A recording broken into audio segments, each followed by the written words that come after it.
Pendant des décennies, on vous a menti. Pas intentionnellement peut-être. Mais les conséquences, elles, sont bien réelles.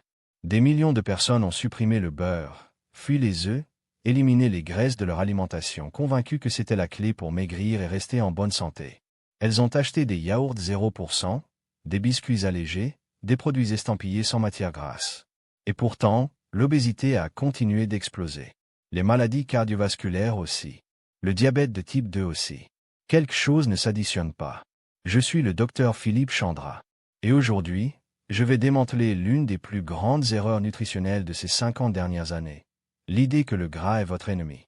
Je vais vous expliquer précisément ce que font le sucre et la graisse dans votre corps, au niveau biochimique.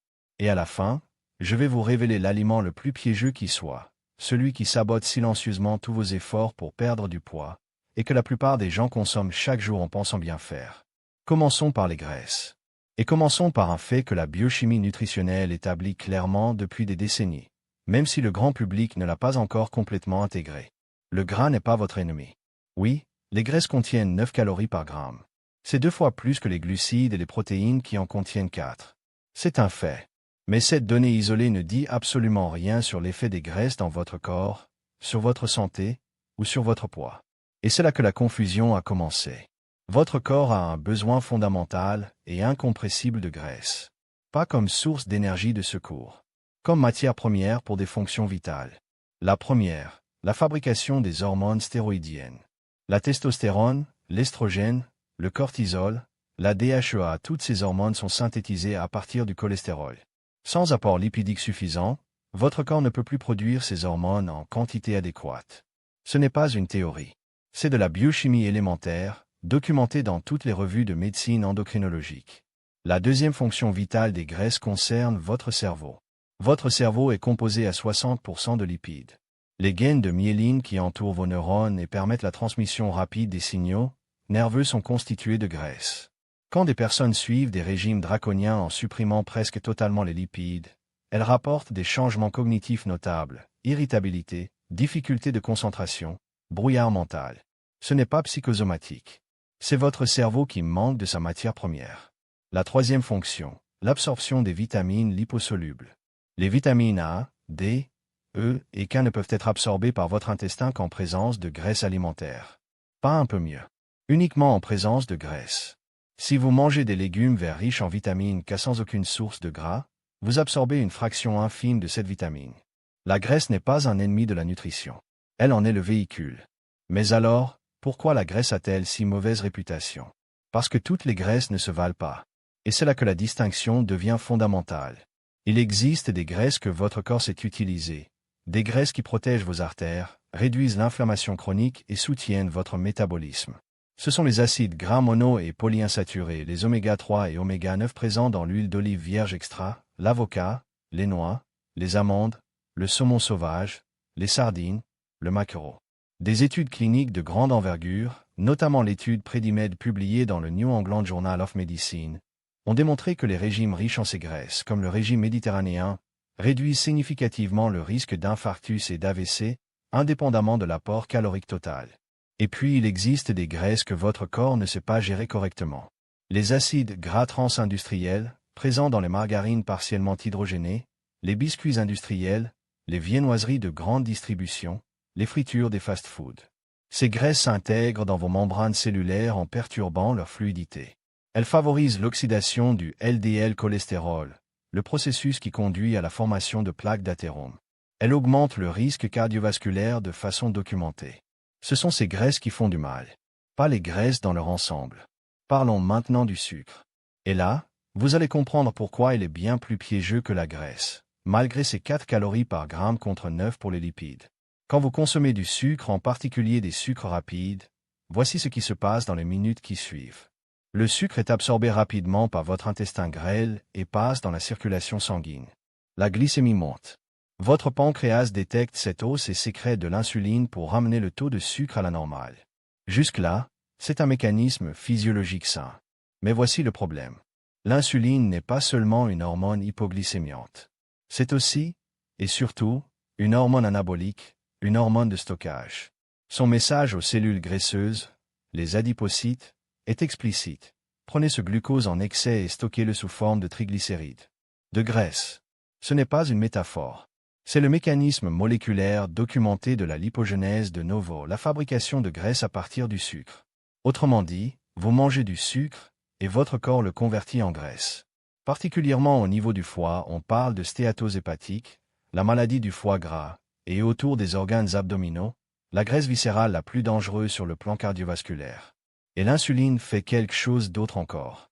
Après le pic de glycémie, elle fait descendre le sucre, parfois en dessous de la ligne de base.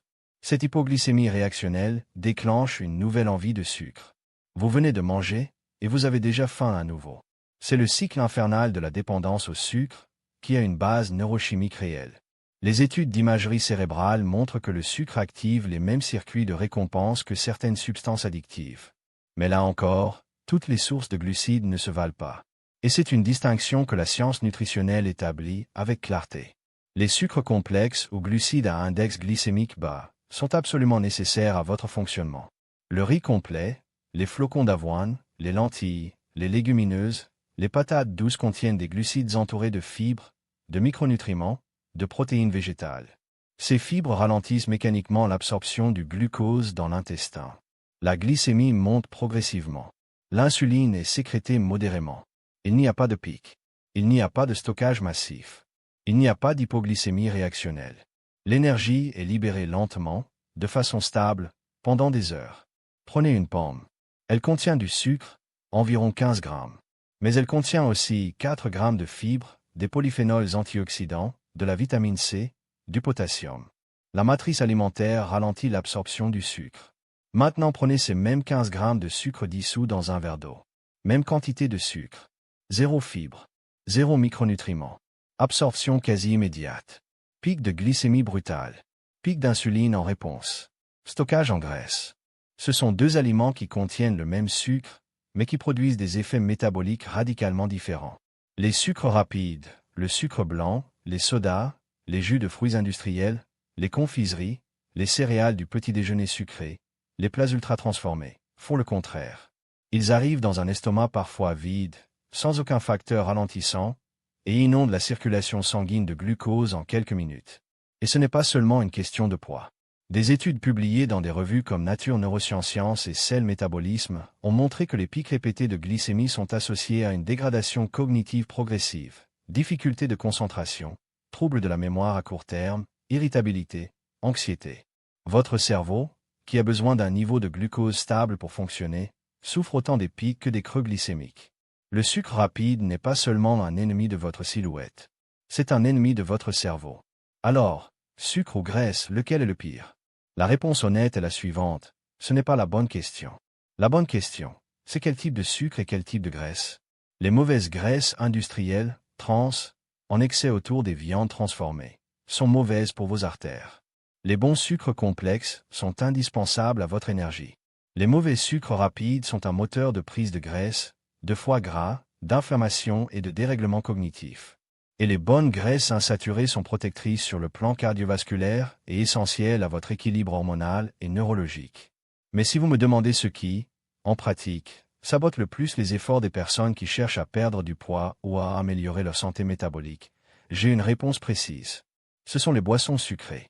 Les sodas, les jus de fruits industriels, les nectars, les boissons énergisantes, les eaux aromatisées sucrées. Voici pourquoi ils sont particulièrement redoutables.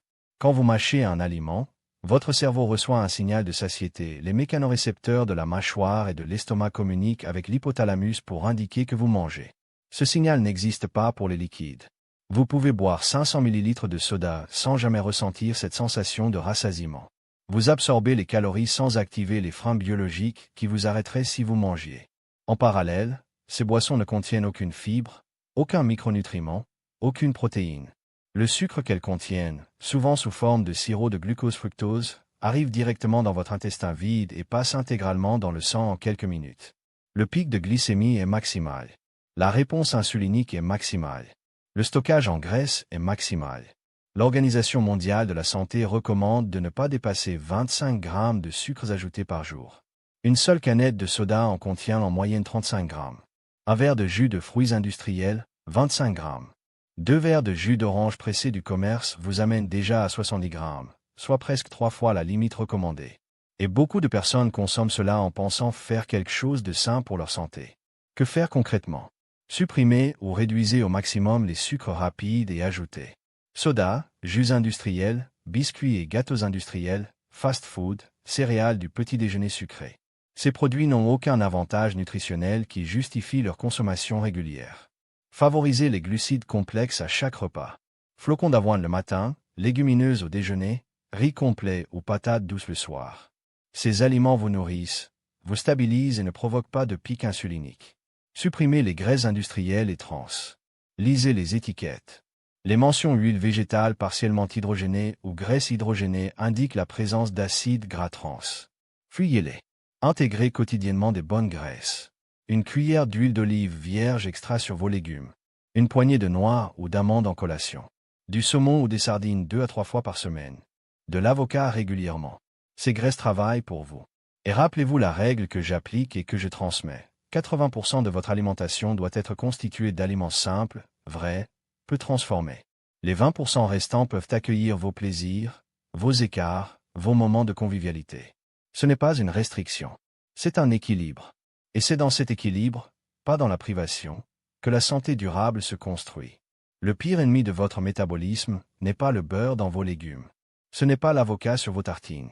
C'est la combinaison mauvaise graisse et mauvais sucre, ce que vous trouvez dans chaque biscuit industriel, chaque fast-food, chaque soda. Et c'est précisément ce que vous êtes en train de comprendre pour ne plus vous laisser piéger. Je suis le docteur Philippe Chandra. Et votre corps mérite des choix éclairés. Abonne-toi pour plus de vidéos.